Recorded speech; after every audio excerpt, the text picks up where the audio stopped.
Enzawh in kan channel min thlir sak tu te zong song chi bai kan bu ka cheu tun tu ma chuan thil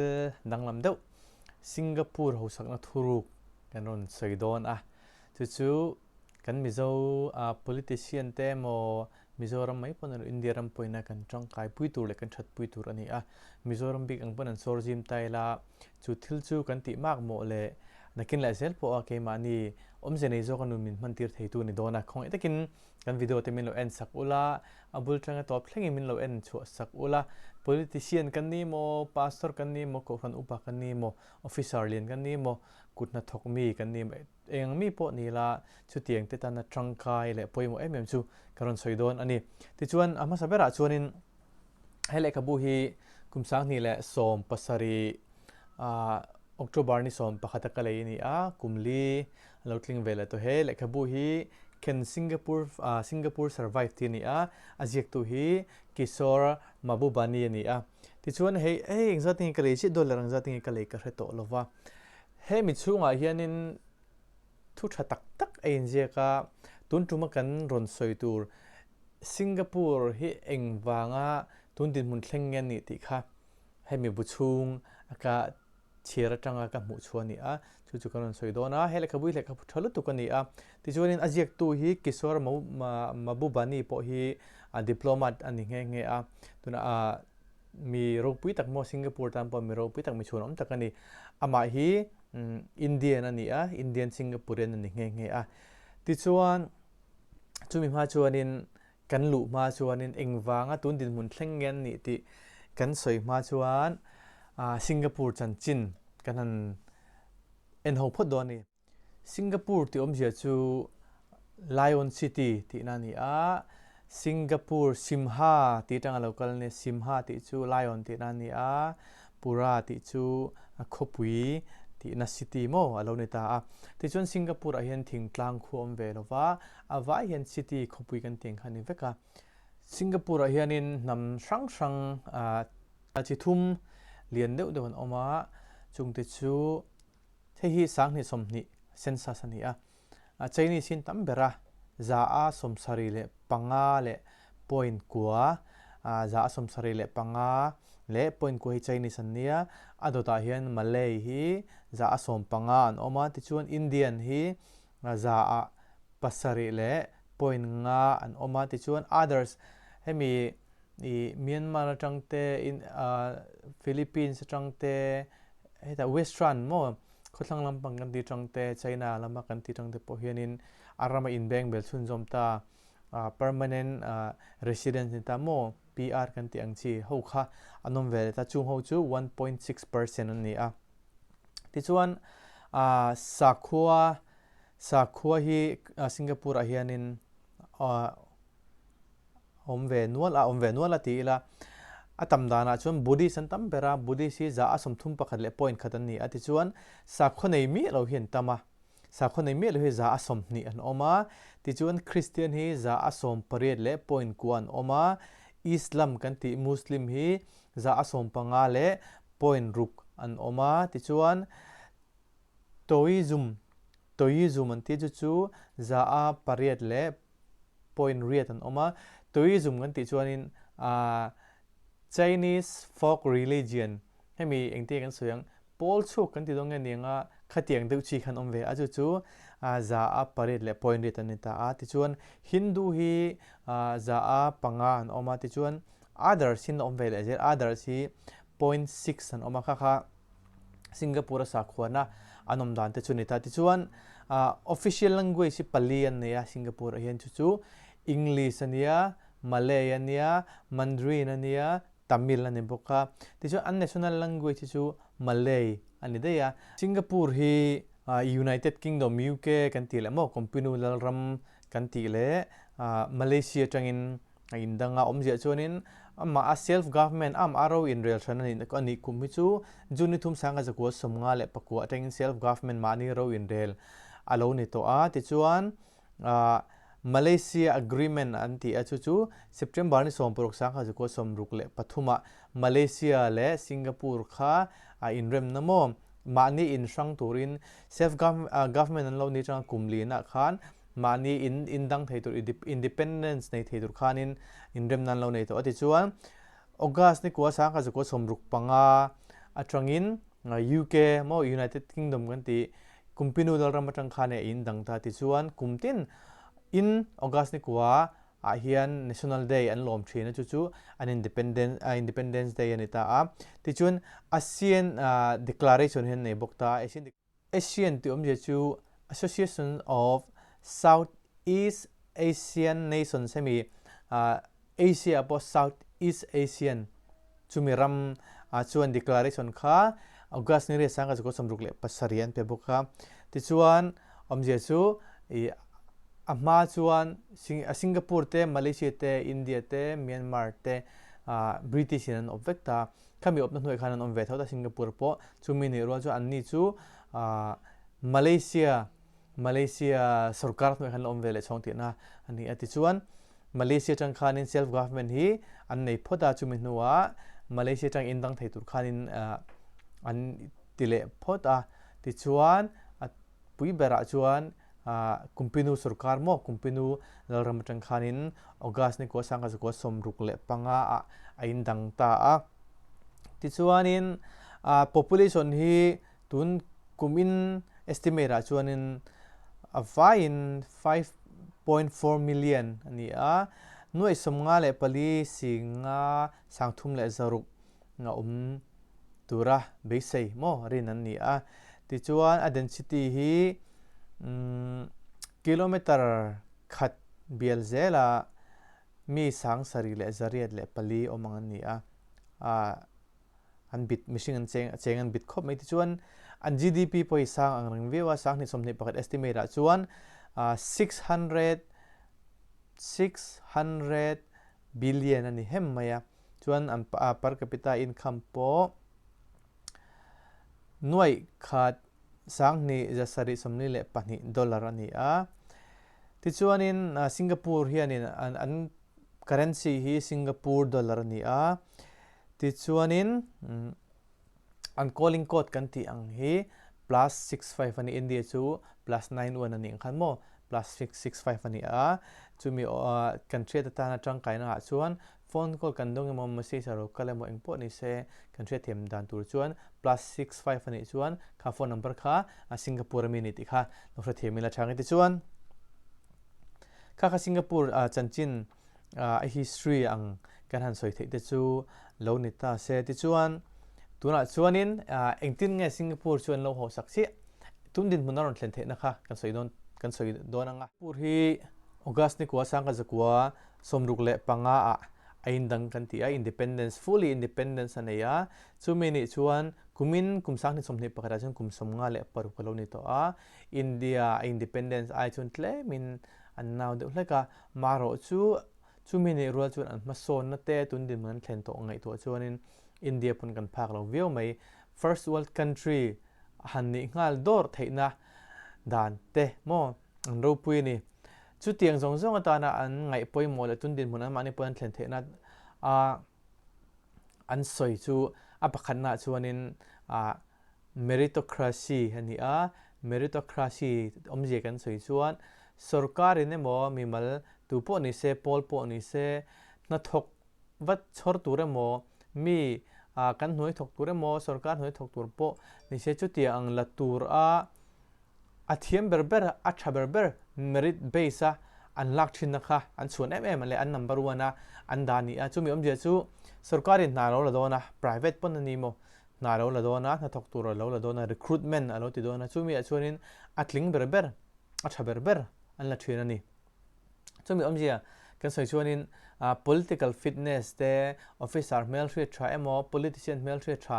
nei khanin omji omwak lo ti na ni chumi ni wang chuan engna po ni se private ani mo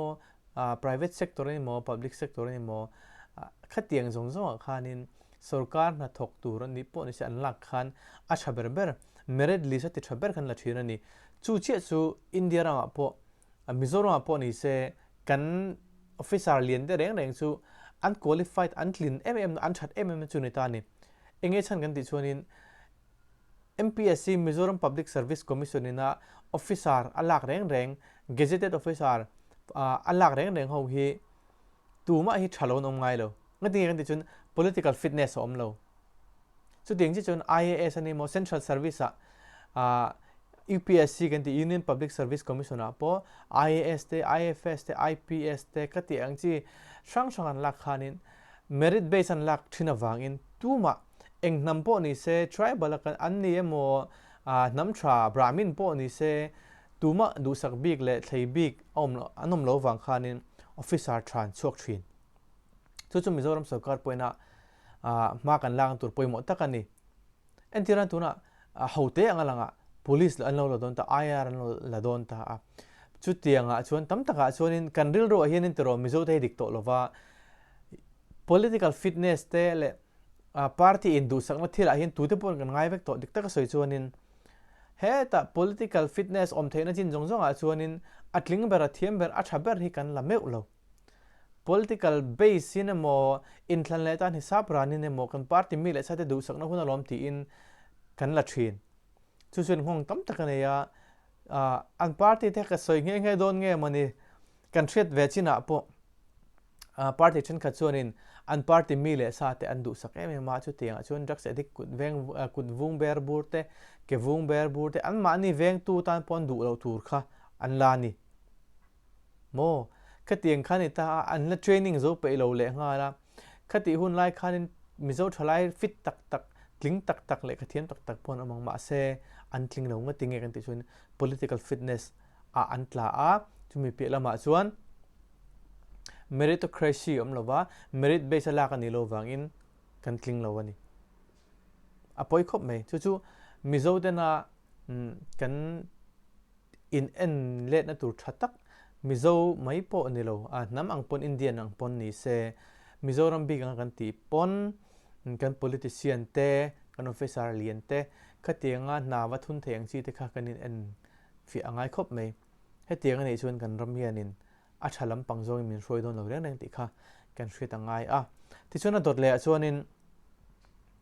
pragmatism antia number 2 chuan pragmatism antia pragmatism chu mizo tong chuan da tai soidon tai la chuan thil tak tak boipui tlak tak tak hlo tling turang chi wa boipui a khating ma walak na kha anita chu tiang nei chuanin mizoram big kan soilo thelo ta india na chang hen kan sang no tu ka mizo te hi chumi ni wang chuan kan ram kan ti chuan india kan soi ngai lo mizoram kan soi thin chumi ani awang che chuan tu na kan soi po hi mizo big turin lo ngai ta chumi ni ro chuan india rampum angpon khovel rampum angpon bo zui tlak ti tlak ani pragmatism kan ti chuanin sarkarin policy lo siam ta tuna MNF sarkar an ni MNF sarkar hianin SEDP te antia Congress sarkar NLUP te antia party chen kha chuanin thlai thar asal na kan ngai tu kan boi puyang an china tangin asal tur kan ngai tu ang antia khang zong zong khanin ti tak tak na kha ti tak tak thei boi pui tak tak tlak kha a omem nile an policy zong zong te an aw hla mo an aw hla te kha lo ti tak tak tlak ni ta se an ti tak tak em SEDP te antia SEDP le NLUP hi adang lam lutuk lova akal manga chuanin han ngai to ma ola NLUP po mizo te na thlai chi sang sang kan lo ti to te kan lo enkol to te khang ho khalok le zual tura thara malak na Newland use policy ani ta chuan SEDP ve thunga chuan socio economic development policy ani thu le award te thu ji chu adang lam ani mai ma ro chu ako tum tak tak chu development thawani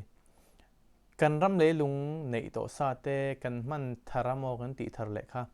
NLP na tum chunita socio economic ti aron ti ta SCDP MNF manifesto chunin adang na lutuk chu om chuang lo maro chu amani na amishing aten mo a party mi la saten danglam ti chunin danglam ani maya development thau karon tumin tani chu tiang development ken ron tum sia khanin khat khang thil kha pragmatism mo atak takati theile ti turte ti tla kan niam ti kha kan ngai tu poimo lutuka chu tiang ani lo chuanin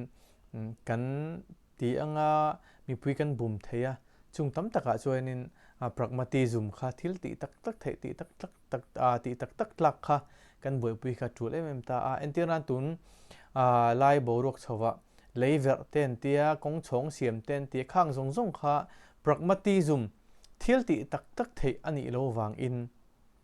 chuta chia chuan kan politician te mo khanin dot an soi ti na ani theya chutiang chia chuan in mi puimin bum ani thei ni chumini wang chuan kan ram mizoram in ma son tur chuan kan politician ten kan political leader ten kan party leader ten kan ram shoi tu ten ani ber chu anni khanin thil ti tak tak tlak boi pui tak tak tlak kha anti turani an ngai tu turani antinan egmoni program am policy no kalpui ta manifesto no nei ta a khang kha alo hotling che lo mi thei a hotling che lo pon ke ma ni ve kha chu har satna su kiang thei tu tur chu kan ne tho chu ati dan tu nge shria a shri kha ti tir mei turani roi mei turani khatiang khanin ke ma ni le ke ma ni kanin sim them poi mo em ama sabera kan soi tong khanin meritocracy poi mo a engthil po ti le engna po lai la contract po tho tir don la atling ngai a thok thei tur khan ha ka thok thei tura sum le pai mo bungro po nei ngai ka tho tir kha poi mo ta ni adot le chuanin pragmatism mo tinga kan policy te kan manifesto te thil ti tak tak tlak kha kan boi pui tur ani chu chuanin kan ram kha ram changkang ram ma sona mi soi don ani ti chuan adot le ato ber le pathumna chuan rin omna honesty ani a he thil poi mo lutuk ani a ti hian singapore akini po kan oma kumnga chung kan om vele to a ka ngai to thina honesty anti an hlotlin na an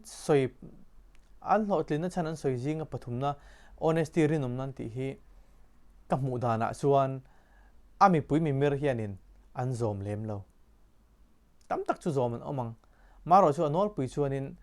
an zom lutuk chung lo ka soi om zia in hre them nan tur chuan tu te po hi an mani trang hmanhaih ve kan ni an chu het lutuka an do theilowa an thina chia a mani ta na thatura chuanin mi poi wa soite tiang chi kha tuman an hre lo tongkam thalo kong tongkam moi lo tak tak po man an hre lo ma se chu ti chung chung nga tinga tun din mun an thlen thei kan ti chuan an ram hruai tu te an politician te an political leader te an rin omani chu chuan in thui takin a hruai tlata ram ro rel tu dan le dun siam tu te na an dan siam te an zoma an choi nu na an von nun tlat chuanin mi pui tan chun zom lo thei lo wani entinan kan mel thrit te ngei te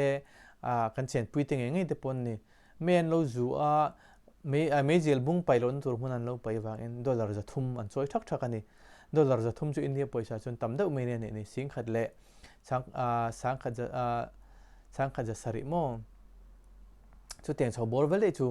ani ta khatiang zong kan ngai tu chuanin khatiang zong dan siam mut kha ni lawa kha dan an siam kha tunge wa bo zuinga tunge mala ang chu tiang tur chuan amma ni kha adan siam tu te an politician te kha an rin om ngai tlat an rin oma ni chuanin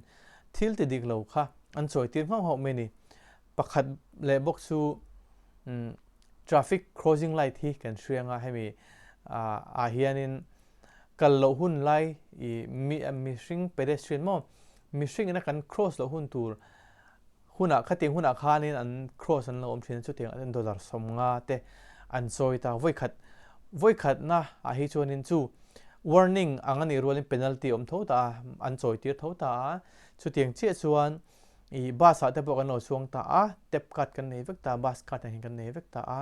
bus conductor ten poisa an khon lem lova bus fare ten an khon lem lo ka tiang kharin kan lo tep in lo kan lo chuan si khanin aron check tu ten on kal thina khating an lo ti kha chuanin kan choi tur let fe kan choi thin ta kan mel thri teng nge po an lo tep in che lo wang khanin choi turin an ti ta dollar somngan choi ta dollar somnga chu india poisa chuanin cheng sang khat le ti chung de ni tamani khating thil ho te mo dollar thum po kan choi ron tura kan lo dan kan lo bo che da wang khan ale tam tak kan choi pha ta khating ani awang le an mani dan le don sim tu te an rin om em awang hianin tu te po hin dan hi kan zom tul kan ti mak mo ni chumi chuanin mi hring kha min khal ngi lo thei lo wani endiran chil cha te phal mi lo na singapore dana chuanin mun lo cha te chuanin poisa choi te ni ta khating te tai khanin dan kha siam ngota ni lowa bo zu nga ya monitoring nga ya mo en zu nga ya ข้าเตียงเตะแต่ข้าอันกัลปุยอันวันเตะแต่บางอันนี้จะตุนดินมันนั่นเทงเทียนี่งานเราละโดนอัฐเบรันละ policy อันเสียมา manifesto อันเสียมาอันที่หลอดลินง่ายๆเทตุรันเสียมตานี่ interview นั่นเช่นขัดเตะเละวิดีโอเช่นขัดตะกันนั่นเช่น Marina Bay กันหันมุเตะข้างเตะกลุ่มสมมาละมาส่วนมอเอ็งมานี่เราเอ็งมาอมเราสลักกันเอ็นงะเราเอ็นไตนะสลักเตะเอ็งมาอมเราตานี่มาเราชุกอัลเล่กลุ่มสมเนี่ยเราเวชวนหินข้อเวลาพอเบรกายฮัดผาค่ะเราในตานี่อันนี้ชวนหินทิลติตักจูลปอยหมดเตะอันที่อันบอยปุยเซลท่ากันวิดีโอมาละมากันนั่นดาจุรงบัดปักกันติดแต่บอกคุมสังกัดสกุลสมรุกเละปารีตาอัน finance minister ก็เก่งสุยอีบราซิลรายดีเจเนโรWorld Bank meeting ฮัจุกลนาจังอารอนมุสวทีละอันรามินาสิงคโปร์นะอันในเวทีตัวระอาเชียอันนี้ฟังขันอารอนขัดยังดูนาริลรูปูขันอารอนหัวอธิขันมันละอันที่จุงกุมเละกุมสังกัดสกุลสมรุกเละปักว่าขันจะกุมสังกัดสกุลสมรุกเละปักว่าจะนอริท้าบุรันจันนะข้ามีกุมเวกันคนนั้นตัวมาโรจูเองมาช่างหัดสันฟังเทปอนยังชูสังกัดสกุลสมสริเละปักขันห้องตาตัวนั้นเห็นกุมสมงาเราเซอร์วิสเวลตัวอันจุรงบัดปักโซนเราเอ็นคอลเละตัวเราคัลเวลตัวกุมสมงาช่วงขานินทัวริจุมาตั้งเห็นป่วยสายสันเงินหลักหลวงเชียร์ทำเฟนิกริงชุดเตียงเจ้าชวนินมุนช่างฮีอันนี้เห็นเอ็งมาในสันในบิ๊กเราใจจบเตะติจบเวกเตนี่จู่ๆนี่ทุยตะกินมาอสอนตีระทัวริสันฮีปมุนตั้มตะกี้จู่ป่วยเสียง่ายเราโหลดเทเตนี่ป่วยเสียง่ายโหลดเทียงพอตั้มตะกะจนโลกนะผมพัซเซลคานินที่ลันติเชนจู่มีอันนี้วางส่วนโลกนั่นเตะทัวริจิมนุ่งก็พอฮีเจงหน่วยตั้มเฟ่ไว้เบลตั้มเฟ่อันหลักหลุนั่นนี่อันรำหัวสักนัดประคัดปนในเรื่องอันนี้จู่มีชั้นจู่อัน politician เดินรำมันมังไงทิลตีตักหลักบวยปุยตักหลักอันบวยปุยที่นั่นนี่ตุนจ้ามากัน ministry เวกันสวยเลยแต่ MNF อินตุนจุมาหลังนั้นจังมิโซรามSCDP หน่วยทุ่มเสมันวอร์ลาร์มันเจงขัดปออันนั้นเซมแล้วว่ามินบุ้มเชียนเจียซูกุมสังนี่สมนี่เลยปฐุมกันยินทั้งหลายโดนะให้ติดช่วงกันแล้วทั้งกิงดูเตะ electric bill และตุย bill สร้างอุดจุกแล้วตุกมีปุยเตะกันตัวจุงเตะกันแล้วทั้งกิงเลยดูนี่ช่วงนี้มิโซมีปุยเตะเฮียนินเชื่อมเตะตอร์เตะกันมาบ้ากันนี่บ้าก็อมเรากันเรื่องดูกันไงตัวนั้นเสียหุ่นวิวไหมมาอันนี้จังมาเจ้าหายpolitical party กันเรื่องอมถ้ากันรู้ถ้าในส่วนกันตัวแหละฟ้าที่เห็นมินลันเดมังมินลันเดมมังตุนนัสจอกเฮียนกันรำดินมุนีกันรำดินมุนีอะไรเช่นที่จู่ๆส่งช่วยนังเล็กเฮียใครโชคที่ตัวกันนี่กุมสังนี่แหละสมนิปฐุมกันยินทั้งหลายโดนะจู่มีตานส่วนกัน political party ในที่เตะตูเตะปะฉันให้มีง่ายอย่างนากันลากแรงหนึ่งปนตัวนัจังปนเราเสียเทียมเบรัดลิงเบรลาเซลงชวนกันรำฮีรำโอมารำชารำโนมาเสียมโดนอดเลยชวนทิลบวยปุยตักหลักช่วยบวยปุยอย่างกัน politician เตปนชุดเทียกันนี่เราชวนนี่นักกินกันตัวเล็กฟาเตนกันรู้เราพอให้อ่านเชียนแล้วดวงตีเสร็จแล้วทีละมีปุยเตกันเรื่องออกมาจูชุดเตียงเสียชวนมีปุยเตเรื่องออกมาไอปอปอยมอลไอจวนจูกันรำช่วยตัวเต็มพวกเฮเรื่องออกมาเรื่องออกมานังนินดานเละใช้ดานเละดูนินเสียมคารินตะกินโจมเวลาเกนี่มีปุยเตจงกันโจมนั่นตุกังตุนจุมาชวนข้าจงข้ากันวิดีโอโลนี่แหละต่อเซมินเสียสักตัวเตจงจงอารมณ์ทุกันเสียอินตานโลกอันตัวเตโลอมเซกันชแนลเตหิอินตานจังไคเตโลกปุยเตโลนี่ชวนมินเราไลค์สักอุละมินเราแชร์สักอุละ subscribe เตค่ามินเราติสักเซลตัวรินกันโซมันจะกันโลเม